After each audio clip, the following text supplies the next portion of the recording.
చంద్రబాబు నీకు 4.5 ఎకరాలు 4 ఎకరాలు 3 ఎకరాలు నా ఆస్తులు స్కూల్స్ ఎలా వచ్చాయో చెబుతారు. నువ్వు చెప్పగలవా? లక్షల కోట్లు ఎక్కడి నుంచి వచ్చింది చెప్పు. ఆలోచించండి ప్రజల.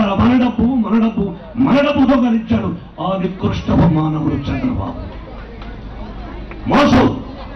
మోసదారితనం, ఆడవాళ్ళు మోసం చేసి అమ్మలారా, అక్కలారా, తమ్ముళ్ళారా ఏమంటారు?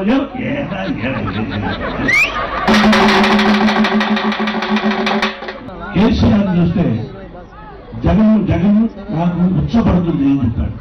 ఆ ఉత్సాహాన్ని మనం వాడచ్చా? నేను చెప్తున్నా, చంద్రబాబు నీ మీద ఒక కేసు ఉంది, దాన్ని మీరు చూసుంటారు, ఓటుకు నోటు కేసు అని. విన్నారా? అంటే ఓటుకు నోటు అంటే ఒక తతంగం చేశాడు, ఓటు కొందామని డబ్బు కోసం, అది దొరికిపోయాడు, జైల్లో పెట్టాలి. రాత్రికి రాత్రి పారిపోయి ఉత్స పోసుకుంటూ అమరావతికి వెళ్ళిపోయాడు నారా చంద్రబాబు. నేను పక్షులైతే నువ్వేంటయ్యా? నువ్వు హక్కుపక్షువే. మేమెవరంటే జటాయుడం. శ్రీరామచంద్రుడిని కాపాడేందుకు అక్కడ సీతాదేవిని కాపాడడానికి జటాయువు. జగన్ జటాయువు లాంటి వాడు, నువ్వు హక్కుపక్షి లాంటి వాడు.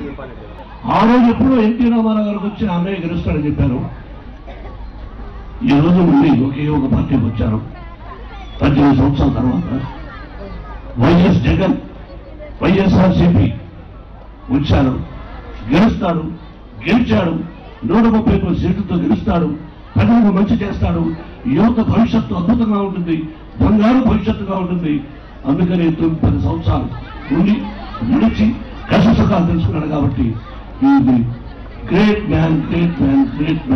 మనం గర్వించాలన్న వ్యక్తి ఇచ్చిన మేనిఫెస్టో ఏదైతే చెప్పాడో, మన ఎమ్మెల్యే చెప్పాడు, అవన్నీ తప్పకుండా చేసి తిరుగుతాడు అని జగన్ నేను హామీ ఇస్తున్నాను.